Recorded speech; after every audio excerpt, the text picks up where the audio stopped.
Assalamualaikum warahmatullahi wabarakatuh. Di kesempatan kali ini, kita akan menceritakan sebuah film yang berjudul.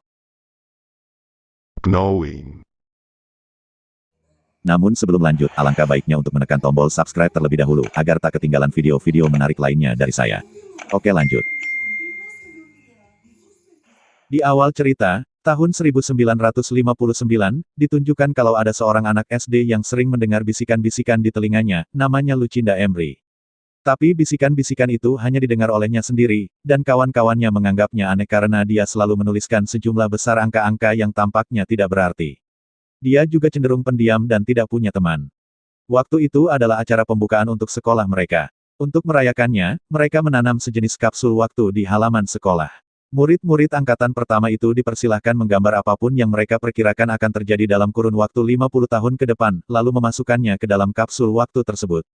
Anak-anak yang bersekolah di sana 50 tahun kemudian akan membuka kembali kapsul waktu itu dan bisa membaca atau melihat gambar apapun yang mereka tuliskan di sana. Semua anak bergembira dan menggambarkan bermacam-macam benda dalam surat yang akan mereka masukkan ke kapsul waktu, kecuali Lucinda. Dengan tangan gemetar ia memenuhi kertasnya dengan barisan angka-angka yang tidak dapat dimengerti. Bahkan setelah teman-temannya selesai, Lucinda masih tetap berkutat menuliskan angka-angka ini di kertasnya, sampai-sampai Miss Taylor gurunya, harus menarik paksa kertas itu dari tangannya. Pada acara pembukaan sekolah sekaligus penanaman kapsul waktu itu, Lucinda tiba-tiba menghilang, setelah dicari ke sana kemari, ia ditemukan bersembunyi di dalam lemari. 50 years from today, to the future, and the promise that it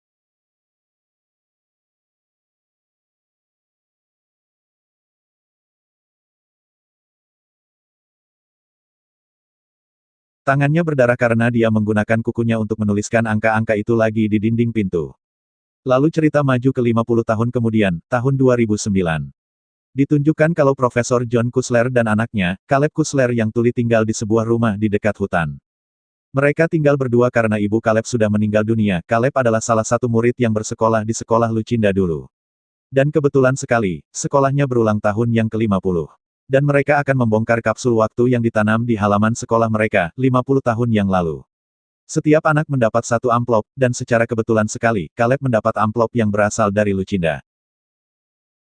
Sejak menerima amplop itulah ia mulai sering mendengar bisikan-bisikan, sampai-sampai ia menduga kalau alat bantu dengarnya sudah mulai rusak dan melepasnya. Tapi ia tidak pernah mengerti apa maksud dari angka-angka yang ditulis Lucinda itu. Tanpa sengaja, John, ayahnya, melihat surat itu tergeletak di meja, lalu dia menyusun angka-angka yang dilihatnya di sana, dan dia melihat kalau angka-angka itu ternyata seperti sebuah ramalan. 50 tahun yang lalu, Lucinda sudah meramalkan tentang akan terjadinya pengeboman WTC, dia juga meramalkan dengan tepat terjadinya badai Katrina. Semua angka-angka yang dituliskannya di sana seperti sebuah kode tentang tanggal kejadian, jumlah korban dan bahkan koordinat tempat kejadian bencana itu. John sangat kaget melihatnya. Ia lalu melihat kalau ternyata ada beberapa ramalan-ramalan Lucinda yang masih belum terlaksana, salah satunya adalah jatuhnya pesawat terbang yang akan mengorbankan ratusan jiwa penumpangnya. Dan, ternyata, ramalan itu terwujud. Di depan matanya John melihat langsung bagaimana pesawat itu jatuh, dan televisi mengumumkan jumlah korban, tetap seperti angka yang dituliskan Lucinda. Sejak itulah, John menyadari, kalau memang ramalan itu benar-benar terjadi. Sementara itu, Caleb mulai merasa sering didatangi oleh sosok-sosok misterius yang secara rutin memberikannya batu berwarna hitam. Bersamaan dengan itu pula, datanglah penglihatan-penglihatan yang tidak dimengerti oleh Caleb. Dia melihat api yang membakar semua tempat di sekelilingnya.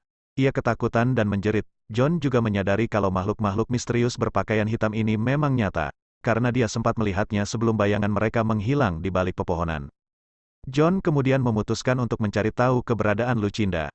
Ia ingin menguak lebih jauh lagi tentang ramalan itu. Sayangnya, Lucinda sudah meninggal, yang ada hanya anaknya Diana Wayland yang tinggal bersama putrinya Abby yang berumur sebaya dengan Caleb. Tapi Diana menganggap John sebagai orang gila, karena menyinggung-nyinggung ramalan yang dibuat ibunya yang sudah meninggal dulu. Dia menganggap ibunya gila dan tidak pernah bisa hidup tenang sampai meninggal, dan ia yakin kalau John hanya orang gila yang ingin mengganggunya. John berusaha meyakinkan Diana, bahwa ramalan-ramalan ibunya itu benar. Dia hanya ingin mengetahui lebih banyak tentang Lucinda.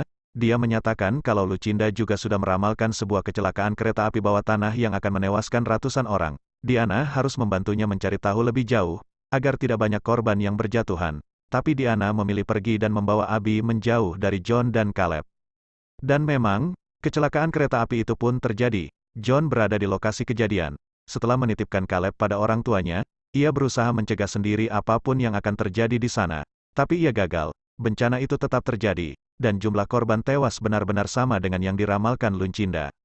Dia melihat api yang membakar semua tempat di sekelilingnya.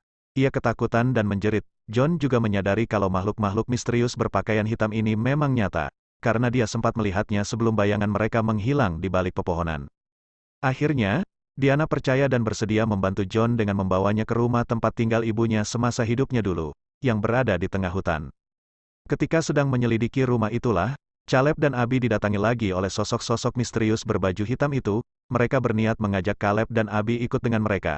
Tapi gagal, karena Caleb membunyikan klakson mobil keras-keras untuk memancing perhatian ayahnya yang ada di dalam rumah. Begitu John keluar, sosok-sosok gelap itu langsung menghilang. Tapi sejak saat itu pula Abby jadi bisa mendengar bisikan-bisikan seperti yang didengar Caleb. Sepertinya mereka berdua mengalami hal yang sama. Ramalan terbaru yang diketahui John dari tulisan Lucinda adalah bahwa dunia akan kiamat. Akan ada api besar yang menghanguskan bumi dalam waktu beberapa hari lagi. Mereka harus berusaha menemukan cara agar bumi selamat dari bencana luar biasa itu. John yakin kalau Lucinda menuliskan tempat persembunyian dalam bentuk koordinat di pintu bagian dalam lemari tempat ia bersembunyi dulu. Dia sibuk mencari-cari dan mengikis bagian-bagian pintu. Sementara Diana yang sudah dilanda frustrasi memutuskan untuk membawa sendiri Caleb dan Abby untuk bersembunyi dalam sebuah gua bawah tanah. Ia tidak menyadari kalau api yang diramalkan oleh Lucinda itu berasal dari siklus badai matahari. Tahun ini, badai matahari menjadi sangat besar dan luas, sehingga bisa menghancurkan seluruh permukaan bumi. Radiasi matahari akan masuk hingga 1 mil ke bawah tanah. Jadi, tidak ada tempat untuk sembunyi. Ketika akhirnya John mendapatkan koordinat yang dituliskan Lucinda, Diana sudah lama pergi dengan membawa Caleb dan Abby bersamanya. Ia tidak mau menunggu John yang dianggapnya kurang waras karena mencari-cari tempat bersembunyi berdasarkan angka-angka yang ditulis ibunya dulu. Ketika dia sudah berada jauh dari John, Caleb dan Abby diculik oleh makhluk berpakaian hitam itu. Diana yang mencoba mengejarnya, tewas karena tertabrak truk. John mencoba mengikutinya dengan berpedoman pada koordinat terakhir yang diberikan Lucinda, dan perjalanan itu mengantarnya kembali ke hutan tempat tinggal Lucinda dulu. Di sana dia menemukan Caleb dan Abby sudah menunggu bersama orang-orang aneh itu.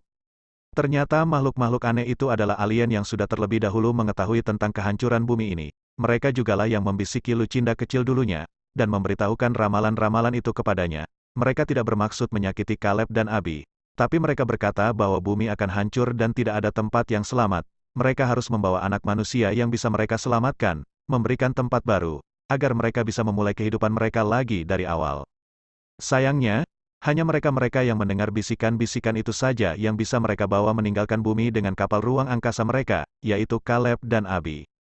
Dan karena John tidak mendengarkan bisikan-bisikan itu, ia harus tetap tinggal di bumi dan musnah bersama penghuni bumi lainnya. Maka, ketika Caleb dan Abby sudah dibawa alien-alien itu, John kembali ke rumah orang tuanya. Dan saat itulah badai matahari sampai dan menyapu permukaan bumi dengan api yang menyala-nyala. Kota-kota besar di dunia hancur dalam sekejap, planet bumi luluh lantak dan berubah menjadi planet mati. Di akhir cerita, terlihat Caleb dan Abby dibawa oleh alien-alien itu ke suatu tempat yang begitu indah dan nyaman.